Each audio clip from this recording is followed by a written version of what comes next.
Ladies and gentlemen, children of all ages, welcome to another CryptoManiacs podcast. Streaming for your viewing pleasure. I'm going to use bunny ears pleasure because this is definitely pain and heartache if you're watching us. But we are streaming on YouTube, on vim.tv. It will be uploaded on 3Speak. That means it's the Hive blockchain. So I think maybe in season 3, we're going to rename it the Hive Maniacs podcast. What do you think, Taz? No? Or That probably is reflective of what we talk about more than crypto. And hey, maybe be a trendsetter if all roads lead to Hive. Maybe being the premier Hive broadcast, the Hive Maniacs is a more accepting title. Yeah, well, I mean, I got to change this logo too. I mean, our little guy is like, Superman here with the Bitcoin image, and we're big, huge maxis. Yes, that might be, John. You're in the cold season. You can't go out and enjoy nature and do your mountain climbing and your whitewater rafting. So maybe that's a good winter project for you. You can play around with Canva. Is it Canva? Is that the name of it? Canva, and yes, sir. Design a new logo. You have roughly 4 months till season 3 of CryptoManiacs kicks off. So that could be a nice winter project for you when you're staying inside, trying to stay warm from the weather outside in the tundra there. The tundra, yeah, the frozen tundra. Best start. That's John. He's in Vim. He says you should just call it the Splinterlands Maniacs. Well, if we did that, Task would rage quit. I would have to leave because it's like I'd have to start a show with Blaine. The tech maniacs, the developer maniacs. I don't fit into that either, but we make fun of John maniacs. Yeah, they make fun of John. Blaine would excel at that. Oh, definitely. Yeah, it was a good show. Blaine was here. Big announcement. I have to say. I've been. Have you been doing nothing since Tuesday? No. I've been. Oh, you screwed it up, didn't you? We're beta testing this thing. Beta is going to be on Monday. What's that? Beta. Oh, it's going to be Monday. So that's when we open the floodgates to let people poke around. Everything is working. The 2-fold votes are working. So the voting to what you like seeing plus the votes on Hive are working. Blaine is putting in the comment section and stuff like that. So that'll look seamless. But I've been playing around with the thing all week and just giving Blaine feedback, and just it's fantastic. Absolutely love it. And I've found quite a bit of amazing content on Hive that I would regularly not see. So that's the whole point of it. And it's working with 3 of us using it. So I'd like to see 3,000 people use it and see what that's. Well, I already offered to be in the beta, but obviously nobody invites me, even though you codename the app after me. It's like, I see what you do. You're just trying to ride on the coattails of my brand. And, hey, you get to play when everybody else gets it. In fact, Blaine may code in there that I have a week delay just to screw with me. Dude, listen, he is in charge of this project. I know, I'm not blaming you, John. I'm just a raving fanboy. It's my dream for the past 5 years. I'm just happy. I was telling my wife I'm sitting there on my laptop and I'm like playing with the thing. And my wife is like, that looks really cool. I'm like, you have no idea. This has been my dream project for 5 years now. And I'm like on another level of excitement to get this thing out there. So I'm going to be insufferable when this thing launches. I can appreciate that because as I said on Tuesday, I mean, you guys you only include me in, I don't know, 3-4 months ago, something like that, 5 months ago, whenever it was. Right. And I've been excited for it. And it's like, that's only like 3 months or something. It's like 5 years. It's like, oh man, I'd be pulling my hair out. Oh, wait. But anyway, yeah. I think this is, the fact, and I do question your analysis of Stumble Upon. I don't say you're wrong. I mean, I thought it was a very interesting app. I loved it. the conclusion that maybe it was the wrong time. And then, of course, the I do think the accuracy of their business model It had was a lot awful. of issue. Yeah. But I don't know how popular it would have been. Timing does have a lot to do with technology.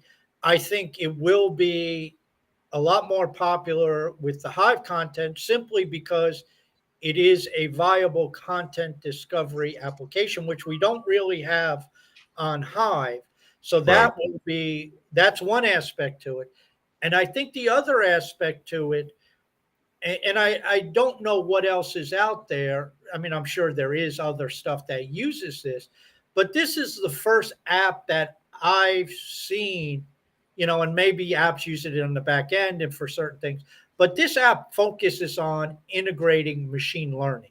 Right. And Yeah. I think that's very, very important. And I think, quite frankly, revolutionary for Hive, taking Hive to another level where the machine learning engine is only improving this application with basically every time somebody presses the button and feeds Right. more data into the engine, it just gets better and better and better. So I think that ties into Hive, because on Hive, John, you and I have always talked about this being a cooperative. The integration of everything, where the more success TTP has, the better that is for Leo Finance, and the more success Leo Finance has, the better that is potentially for Splinterlands and for Yeah. Highblog and for everything. And HBD helps enhance everything. And this is just something else that everybody who starts pressing that button and doing their, we'll call it stumbles, since we don't know, I don't know we don't know what the name is, but everybody who does a stumble, it just keeps adding to it, which makes then your search Right. and your stumbling that much better, because the learning of the machine, of the engine, goes across to everybody. Mm-hmm. So Yeah, it's already working. And again, it's only me, Eliana, and Blaine like messing with this thing. But I was using it the other day, and it started spitting out content exactly what I was looking for.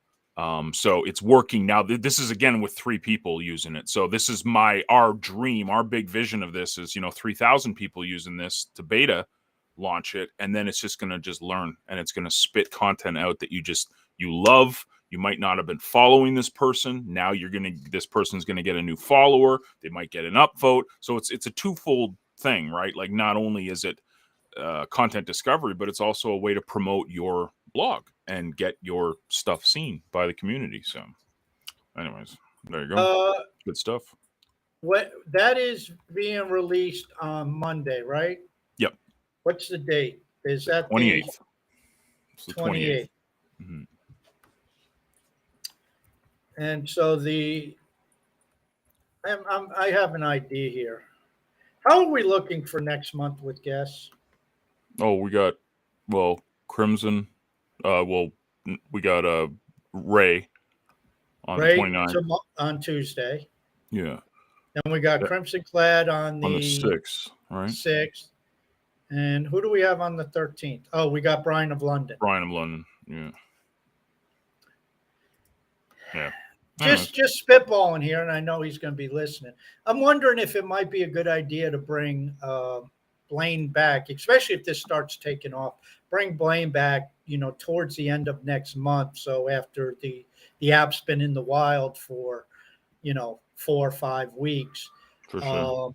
If we bring him on and he can give us an update of what's happening on his end, where he thinks he needs to go, especially if we start to see this taking off, and if we start, you or Blaine start putting out posts that, hey, we got 200 people using this, and there's this many stumbles, bunny Right. ears, I think that stuff would be real interesting to see, and see how the feedback is. For sure. So Yeah. once in a while, then we have a week or two, see how it's going. Maybe we'll hold the spot open for Blaine towards the end of the month. Sounds good. Hey, you ready to get into some people's questions? Yeah, except this is not CryptoManiacs, so we are now a Splinterlands free zone. Splinterlands is going to zero anyway. We don't want to be part of promoting it. It's obviously crashing. SPS is going to shit. Their GLX will never come out. DEC is not a stable coin, so stop pretending. Your cards are worth 75% less of where they were. Yeah. It's like Splinterlands is the new FTX. So we cannot promote that at all. Oh wait, let me put away all my. And by the way, if you're listening to this on audio replay or on the podcast, I'm smile. I have a smirk on my face. That was facetious. Very much, and yes, I am not being serious. So Blaine's like, oh, we're talking about the task app. Yeah, yes, Blaine. The beta. We've announced the beta, so there you go. Poor Blaine. Blaine's getting all this pressure. Let's get some questions in. Dear Sir, When Moon. That was the you like the title? I had fun with that title. Okay. you're just a glutton for punishment. You know what the hell that's gonna There's only elicit. one question that talks about price, I think, if I remember. Yeah, and it's probably from the same person who always asks the same damn question about. We appreciate the questions, so and it gives us time to rant about the crypto markets. Let's get into it. So, first question was from Fiber Frau. This is Kimberly says, "Is there a distinction between a wallet and an exchange? Don't most exchanges ask, but a wallet is for storage. How do you allocate your crypto between cold storage and the exchange?" That's actually, especially with all the X news, that's a really important question. It's an important question, but it's confused. Mm-hmm. You have wallet, you have exchange, you have cold wallet. You're missing hot wallet. So first we need to define these wallets. Cold storage, cold wallet is like is offline. So this is a paper wallet for Bitcoin or Litecoin. It could be a USB storage device. Mm-hmm. It's not connected to the internet. Your Hive wallet is a hot wallet. Your wallet on Hive itself, on the Hive blockchain. Mm-hmm. It's online. You can access it. It's always on the internet. So that's a hot wallet. You know what I would say Hive is, though? Hive is a warm wallet. You know what I'm saying? You know what I mean, though, right? Like if it's powered up, is it hot? It's a hot wallet. It's not liquid. It's right. It's protected. It's keyed. It's we may even get multi-sig in some of these things. I mean, I think Keychain has a StoodKev put in a proposal to add multi-sig to it. I guess that would be the transaction. So, but anyway, so that's hot versus cold. Yes, you could have liquid and non-liquid within your wallet, which obviously if you put your HBD in savings, if you power up, you're not liquid. But it's still a hot wallet because you're connected to the internet. Now, exchanges have wallets. The difference is not your keys, not your crypto. You go into your Hive wallet, you access it through Keychain or Hive Signer or however the hell you access it. You use your private key. You control that key. You control the funds. Nobody can block you from it. That is a wallet. The wallet on an exchange, the exchange, Coinbase, in the past FTX, Binance, wherever your crypto is located, because when you take your crypto and you send it from Hive to Binance, you are actually sending that Hive from your crypto wallet on the blockchain, from your address on the blockchain to Binance's address on the blockchain. You are looking at their front end. You are looking at their website, and they are telling you what you have on their exchange, i.e., what Hive you have that's in their wallet. Right. They control the keys to their wallet. That's why exchanges can stop withdrawals. They can stop anybody from sending crypto anywhere because it's their wallet, their keys. And if they close down like FTX, if they encounter problems like these exchanges are, your crypto is locked in their system. You can't get at it. So there is nothing, Kimberly, that can stop you from taking your Hive or your HBD and savings and unstaking it. There's nothing that can take you from taking your high power and unstaking it. There's nothing that can stop you from taking your Hive or your HBD and sending it to John, sending it to me, sending it to anybody else. Nobody can stop you because it's your keys, your crypto. You are in full control of your wallet. You don't have that on the exchanges. And the difference in crypto with exchanges versus exchanges like in the stock market is if you have $100,000 in stock and an exchange goes under, that's still your stock. There's certain things that have to be done, but there's legal protections. That is not part of the bankruptcy filing. So if, let's say, TD Ameritrade goes belly up, they're not going to sit there saying we have, 500 billion in stock on our platform, and so that's shown up as assets in the bankruptcy, and then everybody has to file as creditors to get those assets back. Those are protected. I think it's up to like $5 million in US law. That's not the case in crypto. And that's what people and these other exchanges that had their shit with FTX are realizing, that as they go into bankruptcy, FTX is saying, this is what we're holding in assets, and they're including the crypto that people put on their exchange. And so now, just like Mt. Gox, you have to go through the bankruptcy process as a creditor. You can't say, give me my crypto back. It's protected. I get my crypto back. And that's the problem. That's why everybody who's a hardcore, old-time value of cryptocurrency person is sitting there saying, we've been saying for years, not your keys, not your crypto, not your keys, not your crypto. And individuals, and more importantly, institutions, suddenly realize that it's who has custody over it. And if somebody else has custody over your keys, just like they do over your bank account, you got a bank account with Bank of America or whoever you have a bank account with, that's not your money. You are dependent upon them because that bank has the liability on your money. They owe it back to you. You need your permission. If they lock you out of your bank account for whatever reason, you're locked out. Same thing with crypto. If it's in your Hive wallet, PayPal. PayPal's the exact same thing. Of experience.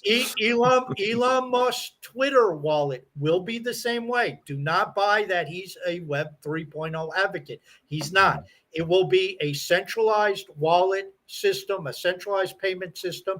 And if you get locked out of your Twitter account, you're locked out and separated from your money. Yep. Very good question, though, Kimberly. Appreciate that because it's a very important conversation to have. Next one. Will there be any changes? Excuse me for one second. Excuse me. Jeez, I'm sneezing on you guys. Apologize. This is from My Path to Fire. Will there be any changes to the CTP training program? Absolutely. It's actually getting torn down and rebuilt completely. So there's massive changes coming to CTP. It's doing a split. So there's going to be CTP, which everyone is used to, the gamification of it, and then there's going to be CTP, the training platform. So yes, lots coming there as well. Heavy use case with the CTP token. That's the rumor, at least, not financial advice. I didn't say a word, I promise.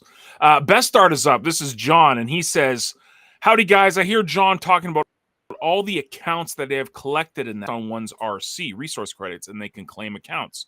When I had my wife and kids join Hive, I enrolled them via my referral link on Peak D. What is the difference? So what's going on when you refer someone through Peak D is that Peak D is creating that account for your wife and kid. That's the difference. They are claiming account tokens because of the RC that they have, and they're able to claim account tokens and distribute them to people that need them. Now, there's a referral program. I think that was Hive onboarding, right?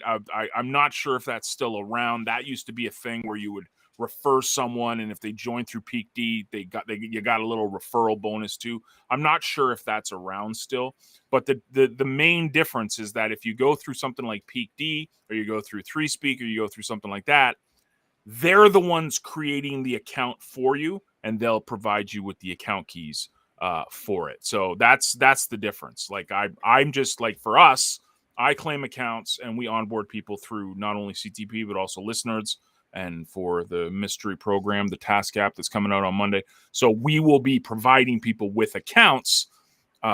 We don't have as many as Peak D, but we have a few. And then with the RC delegation and everything, that's going to open it up for even more onboarding. So yeah. Yeah, and just one thing you missed there, John. You're spot on.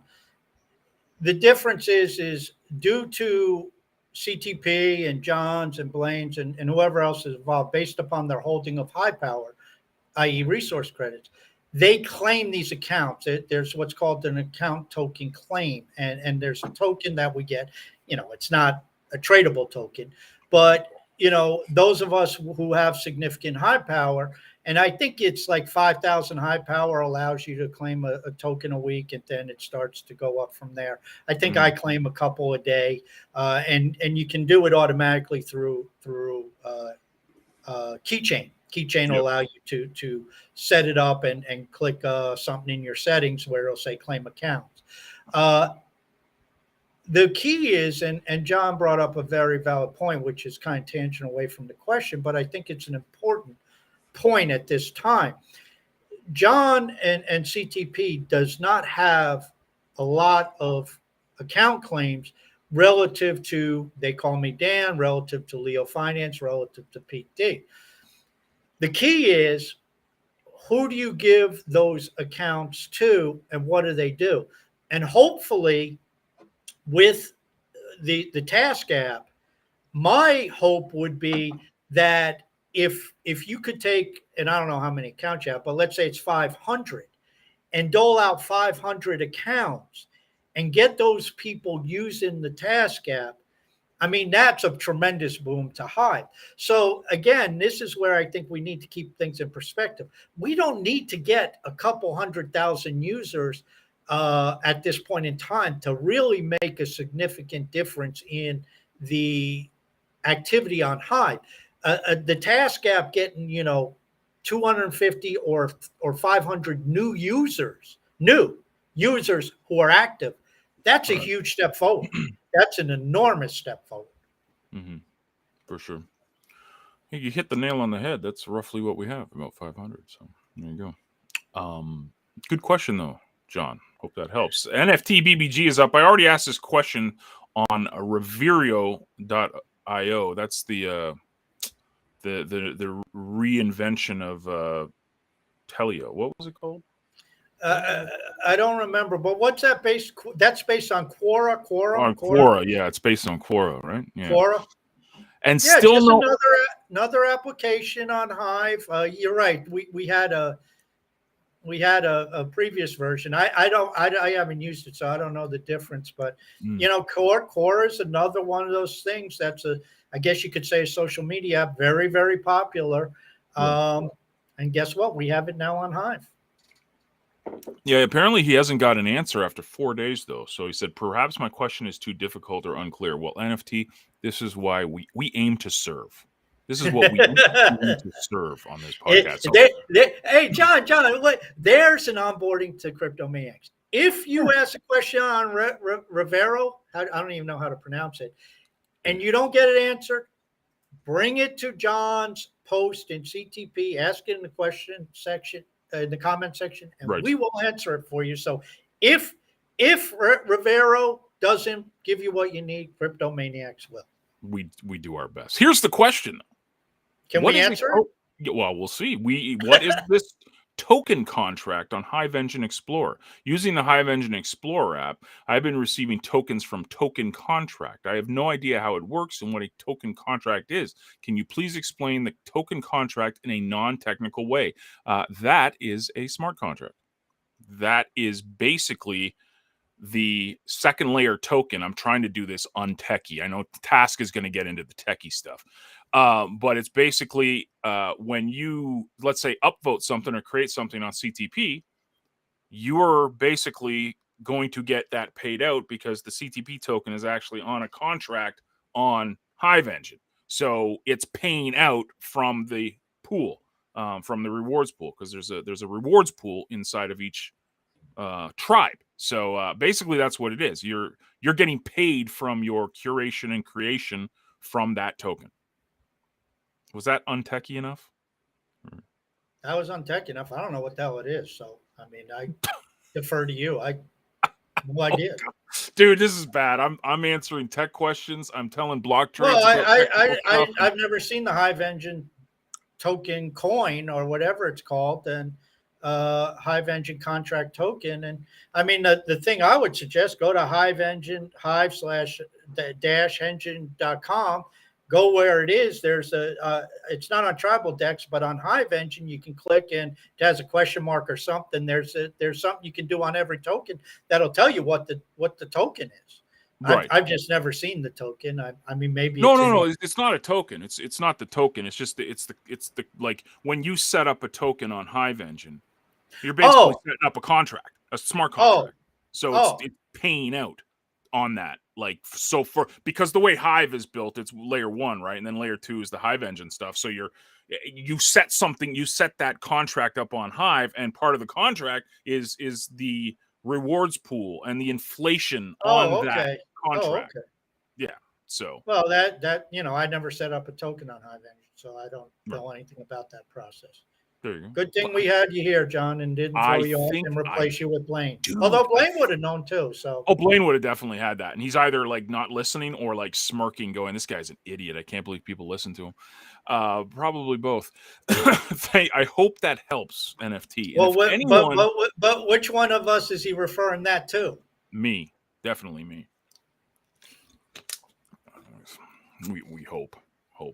Dev Press is up. Hive is in a conflict, another blockchain of the same name. Do you think in the future we will have something to war legal grounds? There's no other blockchain named Hive. There's the Hive blockchain mining company, which they've already tried to send a cease and desist order to. Who did they send it to? I don't know. But if you're talking about Hive Social, which was the trending topic, Hive was the trending topic on Twitter this past week. That's not a blockchain. That's just a centralized social media platform like Twitter, and they're just calling it Hive Social. So there's no conflict. Who do you sue, right? Legally, who are you going to sue? This is the power of decentralization. I mean, I guess they could go after servers, but they'd have to go over after the nodes, and there's a couple hundred of us. So witnesses. Well, and this brings up a point, because I've seen derivatives off that idea of, well, we need to change our name, and what would be, screw that. Who cares? That, because this goes back to what John and I talked about since we started this show. Yeah. Stop with the Hive. Nobody cares. Yeah. Nobody cared for more than a decade about Amazon Web Services. Most people didn't even know Amazon Web Services existed. They could, and even today, most people don't give a shit. You just want your Salesforce to work. You want your Netflix to work. That's all you care about. Yeah. And people need to understand. And, I'm on Twitter promoting Hive. I understand that. But the promotion of Hive ultimately should be to developers. The promotion to users should be the Task app. Right. Should be Reverio. Exactly. It should be Peak D. It should be 3Speak. It should be all these different things. It should be the Hive Financial Network. It should be CTP. It should be listeners. It should be the applications of what we're building. I can never remember, John, what? Like-a-2. It should be Like-a-2. It should be Actifit. That's what should be stressed out there, because we have solutions to all this stuff. Splinterlands, CyberX, all this stuff. Because that's what people are interested in. People are interested in a software program that I can manage my sales process. So you go to Salesforce. You don't give a shit. Yep. You don't give a shit if Salesforce is on Amazon or if it's on Apple or if it's on Microsoft. You don't care. You don't Mhm. care where Netflix is. You just want to hit play when you want to watch a video.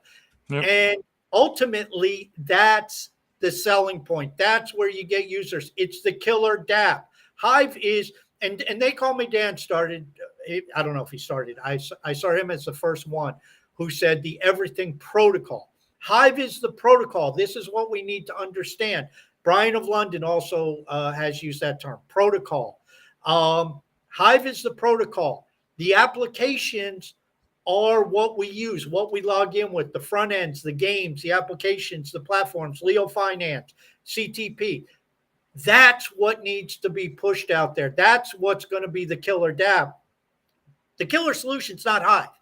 Yes, Right. Hive has many advantages. I wrote an article about this morning. Hive is the foundation for Web 3.0, in my opinion. One of the foundations for Web 2.0 is TCP/IP. But who cares about TCP/IP? How many people Right. even know what TCP/IP means?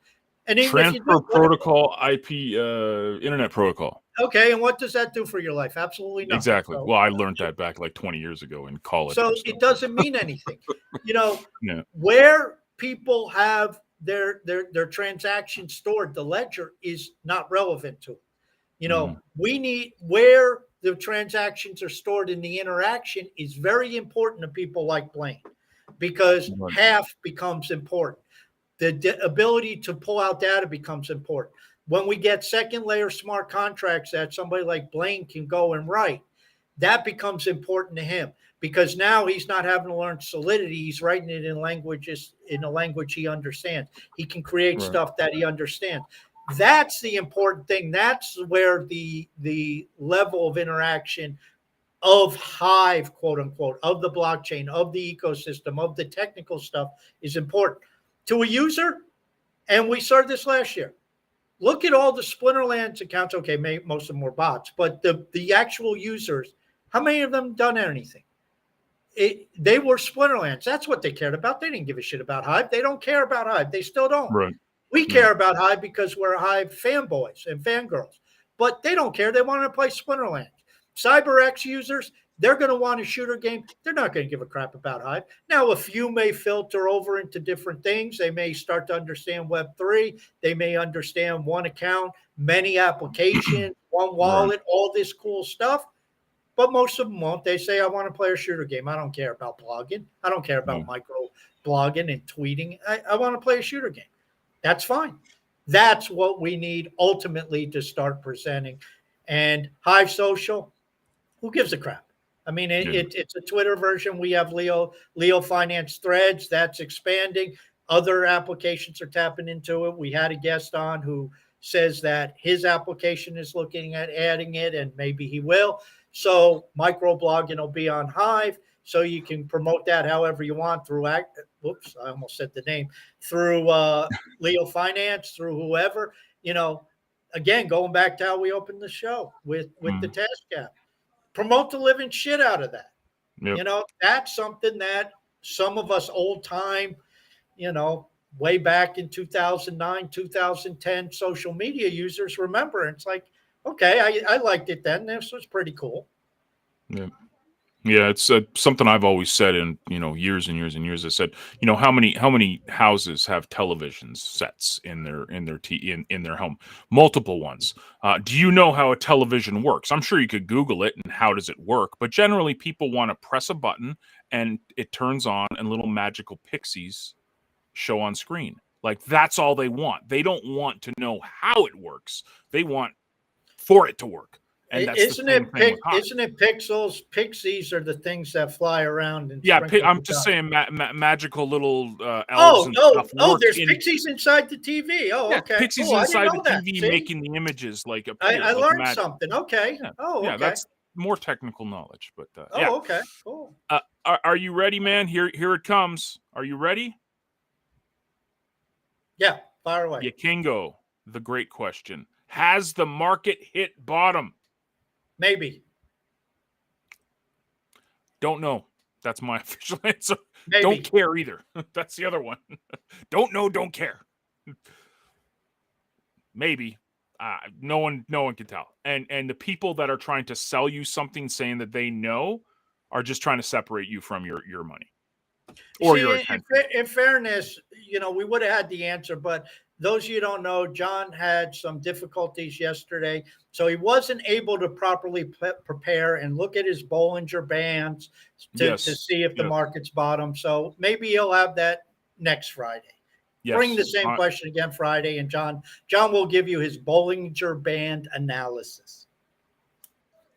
Unless Yes, he has some they're problems definitely with electricity or a bunion on his foot or something like that, then he might not get to it. definitely a bunion. The gout is acting up. Tokenized Society says, "Hello, maniacs. What is a Hive node, and what does switching nodes means? I heard someone say that when you switch nodes, you're choosing which witnesses validate your blocks, but that No, doesn't no, sound right." no. Your nodes are your APIs. That you can change it through both, like Leo Finance, Peak D, and then you also have it through Keychain. So Keychain sets Mhm. your default, and maybe Hive Signer. I don't know if Hive Signer does it. I never use that. These are the API nodes. Block Trades runs them. It's called, I think, Hive Blog. You got Deathwing. um, um, Deathwing. Uh, Deathwing. Yeah. Arcane may run one. There's like 8 or 9 of them. And so what you Right. do is, if there are node problems, these aren't witness nodes. Witness nodes are block validators. These are actually the nodes that the applications tap into. So if you're getting a Oh, 404 or some type of error, it may be because of the nodes, that there's a problem with the node that you're presently uh, interacting with going down. right. So if you go into your settings of your front end, or if you go into your settings of your keychain and change it from, Deathwing to Hive Blog, and then go and try to do the same activity like posting a comment, it may go through because Hive Blog's online and Deathwing is down for whatever reason. The block, Mm. the witness nodes, those are scripted based upon, the DPoS system that Hive operates on, and that's on a rotation basis. You have your consensus witnesses, which are 1 through 20. They go on a rotation basis on an equal basis throughout the month. So if they all stay in the top 20, they all get the same blocks that they could potentially produce. But then the rotation comes in outside the top 20 based upon your ranking. So based upon the vote you get through the delegation, effectively. So what Mhm. high power is voting your witness node? Are you 21? Are you 88? And that'll affect, in the rotation outside of the top 20, the number of blocks that you have. That's why you'd rather be 21 than 88. Right. You'd rather be 44 than 120, because you get more blocks throughout the month in your rotation. Hence, you make more money as long as you're not missing blocks and all of that stuff. So as long as your node's up and running, that is programmed into the blockchain. In fact, that's what Block Trades, when he was here a couple of weeks ago, talked about. The problem with the hard fork Right. is the non-consensus witnesses in the test net. Nobody tested it out. So the non-consensus witnesses, many of them were actually getting dropped from the rotation. So they were going 3 days without getting a block, when, Right. typically maybe they go 3 hours per block, or 30 minutes, or whatever it is. Right. Now, all of a sudden, 3 days later, they haven't produced a block. And so there was a glitch in the software, and that's why they had to do the addendum hard fork. So Yeah. no, changing nodes has nothing to do with block production. You go to Hive Block, and you can look and you can see. I think it shows you the present witness, and it may show you the up and coming witnesses. But that's also Yeah. where one block irreversibility, when he talked with that, the change that they made is they're able to do one block irreversibility, because the rotation, they map out the rotation for the witnesses. They go 2 layers deep. And so that's at 3 seconds each. That's 62 blocks, or 60 seconds. Yeah, Oh, 3 you're seconds. doing math, man. You know, Yeah, one so they plus got, one is well, 17. actually it's what, 42 blocks times 3 seconds apiece. So, that's 126 seconds. So they're basically doing a little over 2 minutes, slamming it into that one block. That's how they do one block irreversibility, because they're essentially pre-voting these blocks is I guess how you could say it. And that's what works. So no, don't buy into that. When you switch a node, you're switching the API. You're not changing anything with the witnesses. You don't have that capability. Nobody has that capability. That's base layer hard coded into the software. And that was Technical Talk with Task. T3, Technical Talk with Task. There you go. Shameless self-promotion. We're almost in the top 50 for the CTP witness. So, if you have extra votes, don't be If you have afraid to extra vote. votes, this isn't a suggestion. Vote for the damn thing.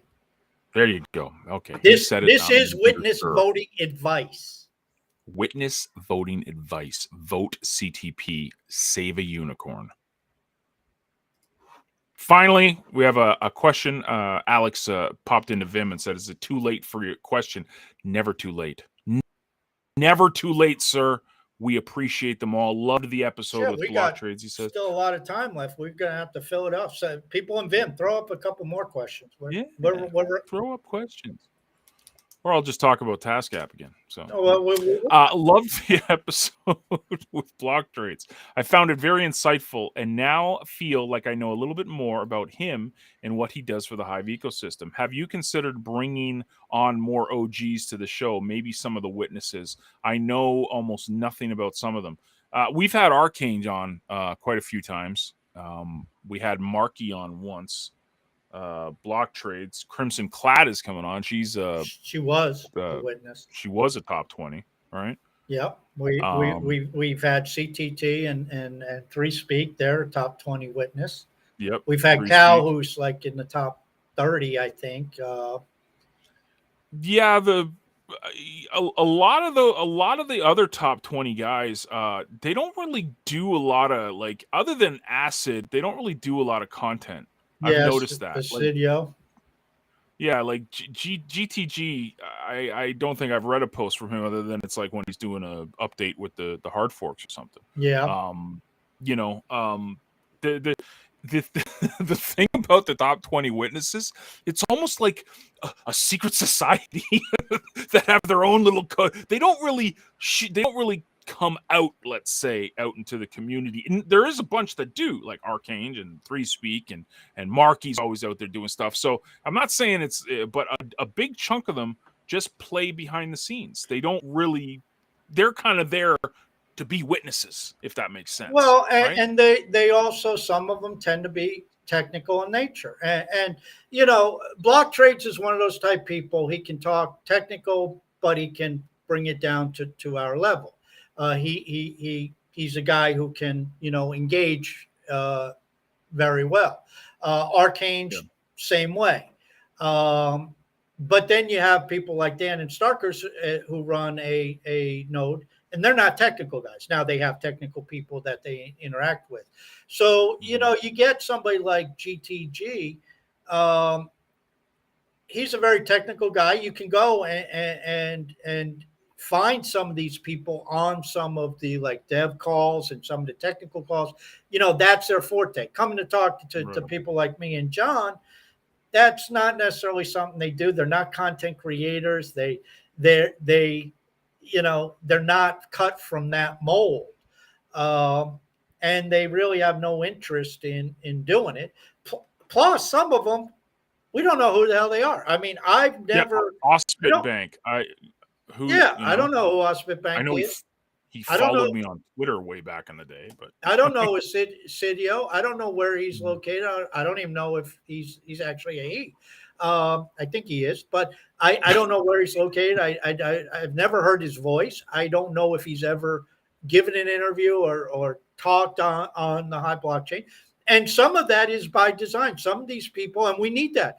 Some of these people aren't known, but we have Brian of London who does development. Runs a witness. We have Mom. We have Blaine on. He runs a witness node. We Oh, have we him had on. Howell. We had Howell on too. We had He's Howell, still who's a running, right? core Yeah. developer, and Yeah. he runs a top 20 witness. Uh, and we've had him on. Yeah. So it's, we're more than willing. And, finally, after 20 months, we're having Crimson Clad come on. So, I mean, Mhm. we're always looking for new people to bring to the show. A lot of people don't either A, want to do interviews, B, don't want to reveal themselves, C, don't like us, don't know about us, don't care about us. I mean, it's all of Yeah. the above. And, um, we're more than happy to try to get anybody on the show we can. Two other witnesses, I think one dropped out of top 20, but you have Yabamat And and aggro. Yeah. Yeah. Aggroed. They're all over Mhm. the place. I mean, we haven't had them on the show, but they're always giving especially Aggroed, always giving interviews. But their focus is Splinterlands. Right. So we've had a Lindos. He runs a witness node. It's just some of the old guard is, they run witness nodes, and that may be all they do for Hive, or they're doing stuff behind the scenes and troubleshooting. And I've said this on air a number of times. I mean, I know for a fact Marky, who doesn't get enough credit, for this. If there's ever a problem with any of the projects that he's interested in or at the base level, technically, he's always one of the people who jumps in there. And he was one of the people when Leo was hacked. He was one of the people who dove right in and started going through the transaction logs to try to figure out what went on. He Right. doesn't write about that. He doesn't promote that. He doesn't, talk about that. But that's what he was doing. And I'm sure, anything else that he's involved in addition to STEM Geeks, other projects that he's involved in, if there's a technical problem, he'll be the first to jump in. But he's not Right. going to come on air and talk about that. I mean, that's just not his style, not his thing. And, again, there's a guy, Marky. I mean, he does appear on air. He will give, voice interviews. I know not. I don't know where Marky's from. I think he's from the States, but that's about the extent I know. And I think, but that's fine. That's part of Yep. the anonymity. We know him as Marky, and that's how we know him, and that's it. Yep. Yep. It's I've always said it was. I remember on the previous blockchain there was a content creator, and I really loved following his stuff because came from a marketing background, and he made this amazing post that resonates with me to this day. He said the blockchain needed three things. It needed users. Users being like not only content creators, but people that engage with the blockchain, actually use the apps. So you need users, you need investors, and you need the witnesses, the developers. You need these three types of people on this blockchain to really make it a, a viable thing. And to this day, that post always hit me as if one of the top 20 witnesses is, not seen, not known, they're just a username, that's good because they're focusing on what they're doing. They're being witnesses, they're being the developers, they're keeping the chain up. The investors, they're the Wen Moon people. Sure, we need them. As much as we joke about it, it's a market-based kind of industry and we're at the mercy of it. We need people buying Hive, using Hive, and then finally like using Hive, actual users. So I'm grateful for all of them. I don't care. Like that being said, like I know what GTG looks like. I mean, he's been to Steam Fest and Hive Fest and stuff like. But if he's not going to sit there and talk every day, I don't care. He's keeping the blockchain viable and up and working good. Like I don't need everyone to be Elon. You know, so Yeah, and going back to block trades, keep in mind block trades speaks for a group of people. He has a staff of development people. right, Some I presume are on Hive, some not on Hive, yeah, and he speaks, for them as heading up the team. So, could there be somebody who's on Hive who maybe runs a witness who works with block trades at core development and bring them on? Sure, but block trades is giving us the overview, and sometimes we ask them a question and he'll flat out say, well, I can only speak for me. I haven't sat down with the team and we haven't mapped this out. So Right. I can tell you what I think, but they may come back with something totally different. And that's what he does. And so really, if you want to understand the blockchain, from what my view is this: if we want to understand and educate people about the blockchain, the technical aspects of it, the base layer of stuff, there's nobody better than block trades. Block Right. trades, in my opinion, probably knows it better than anybody else, because as he told us on one of the previous episodes, uh, the coding for Steam actually took place at his place. Right. You Yep. know, I remember that. Yeah. those people who were developing it were actually at his physical location.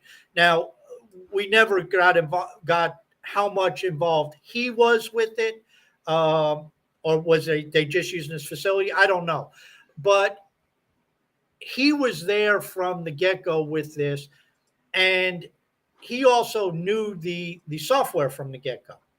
Yeah. He didn't do anything. He didn't have anything to do with it for years, because that was Steam and Ink. But when he got the code, when it was forked, when his team started to take over, he was familiar. He knew the stuff that hadn't been updated in 6 or 7 years. He knew Mhm. that. He Yeah. knew what was needed. So, in terms of what's going on with that type of stuff, there's nobody better to speak than Block Trades, in my opinion, for that. He knows the history. He knows what his team is looking at. He has a vision. Where that vision comes from, it may be a combination of it might be just him, or it might be a combination of the feedback he's gotten from his team and other people involved, and conversation with other witnesses, maybe stuff that we talk about on air, stuff we write about. That type of stuff does penetrate the psyche of these developers eventually. Then we get somebody like Hou on, who doesn't give us quite the overview that Block Trades does. Hou gave us more of what he's working on, his piece of Yeah. it. Yep. Sure, he's working in conjunction with Block Trades and Block Trades people, but he does his own coding. They put it up on GitHub, and then eventually it's all incorporated into the master code, tested, everything like that. It's put in, it's locked, it's good to go, it's been tested, great. And then Howoo's on to something different. Like, I don't know if resource delegations was his idea, but resource delegations was his creation. Now, there Right. may have been some preliminary code that he was utilizing, but that The was his deal. subscriptions was his, right?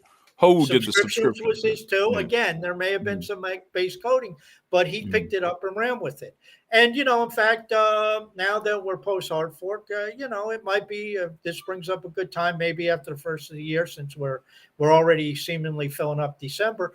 Maybe we'll try to get Hou back on to find out what he's working on. We got For sure. Block Trades and where he sees things, and Hou may be part of that umbrella and part of what Block Trades and his team are discussing.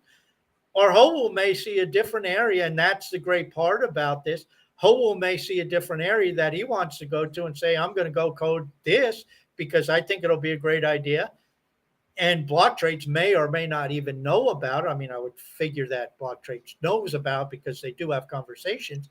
But Block Trades may say, okay, well, when you get it there, just tell us Yeah. when to incorporate it and we'll do it. Have fun, Yeah. And that's really where, if you want to see what's going on, watch the developer calls, rewatch them. They're on YouTube. They put them up on YouTube. I forget the account. I think it's I think it's part of Hive.io, but maybe it's Mhm.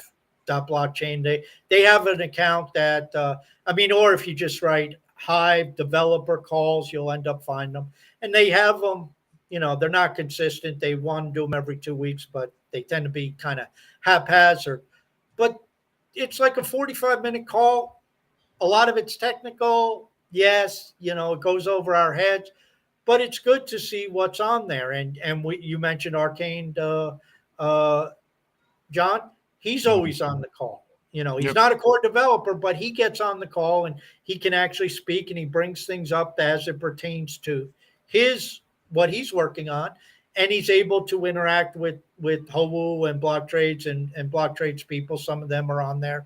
One of the guys, I forget his name. I think he's from Nigeria, but he's someplace in Africa, and he's shown up lately because he started to really do things for half, and he took the initiative. Right. Yep. Just started to code. I am Watsu, or I am Watsi.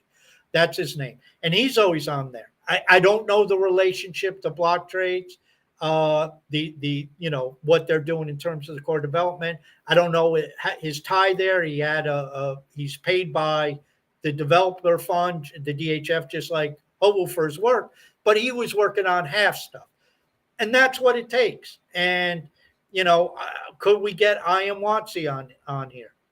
Maybe, or maybe he's a guy. I mean, he does post on Hive telling us what he's doing, but I don't know if that's a guy who wants to give interviews or not. And even if it is, here's the other problem. A lot of times we don't know where to find these people.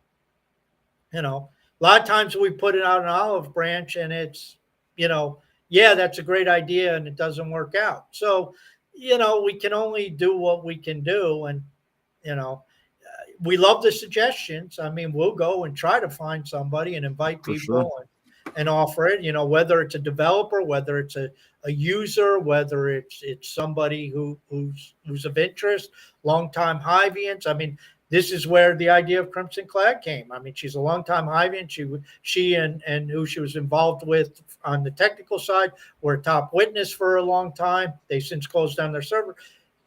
We had a little problem with scheduling, but she'll be on, barring anything unforeseen, in 2 weeks. Or in a week, a little over a week. What the hell? I think it's Monday. I feel like it's Monday because we had a holiday yesterday, John. So right, yeah, I know. Yeah. In about 10 days, that's what we try to do. So, if you ever see, especially since I know most of these people are in CTP who listen, if there's somebody you want to see on, drop me a DM in Discord. Drop John. If you get to Blaine, drop Blaine. Blaine can get to me or John. Drop it in the questions. Hey, I'd like to see this person, and we'll try to get them on. We're not opposed to that. Yep.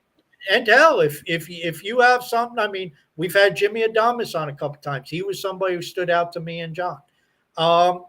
If you're somebody who you think you stand out and you have a project, be like Brian Alunda. Brian Alunda is never shy about sending me and John a message saying, it's time for me to come back on. Okay, Brian, It works. It's great for our scheduling. He reminds us when he wants to come back on, and we just say, okay. Well, yeah, he's not saying it because he's bored. He said, he has something. He has a new proposal. He has something exciting going on with one of his projects that he feels people need to hear about. And that's what this show is about. And John, I think you're right. Going back to the beginning of the show, you said it tongue in cheek. But maybe we do have to reconsider a branding change, consider a branding change and rebranding, and maybe incorporating, Hive Maniacs or something like that, because this is our focus. We are committed to Hive. We think it's a great blockchain. Blaine's been on twice in the last few months. Why? Because he's a guy building stuff from a developer standpoint that we feel is very important. You've had the idea for 5 months, so you're super excited about it. I've known for 3 months. I'm super excited about it. I'm super excited about threads and microblogging on Hive because I've known about it for like 2.5 years. This is awesome. This is what we try to convey. I try to do it in my writings, saying, and yes, John and I take a lot of some flack, not so much anymore as we did before, because what Dan and Starkers have talked about is becoming reality out there in the crypto world with the, centralized crypto collapsing like a house of cards. Hive has a lot of value that is undiscovered. There's a lot of stuff going on, and we're just seeing expansion of right now the social media offerings. But I know for a fact, because I know people are working on what I've talked about, we're also going to see an expansion of the financial offerings. Social media finance, that's what Hive's about. That's the foundation, decentralized in front of all that, the foundation for Web3. And we want people who are promoters of that, advocates of that, developers for that, project leaders of that. That's who we try to to promote, but we don't want people on here who are talking about all they're doing over on Ethereum. We don't care. Exactly. Yep. Yeah, the rebrand's coming. Guys, I guess we thank you. decided that on air, didn't we? Yeah, we just did. Yeah, that's fine. That's Thank how you we guys work. for the questions. As always, we appreciate the Friday shows. You guys have a good weekend. Enjoy it. Go use Hive, buy Hive, love Hive, cherish Hive, send Hive. You guys have a great weekend. Toodles.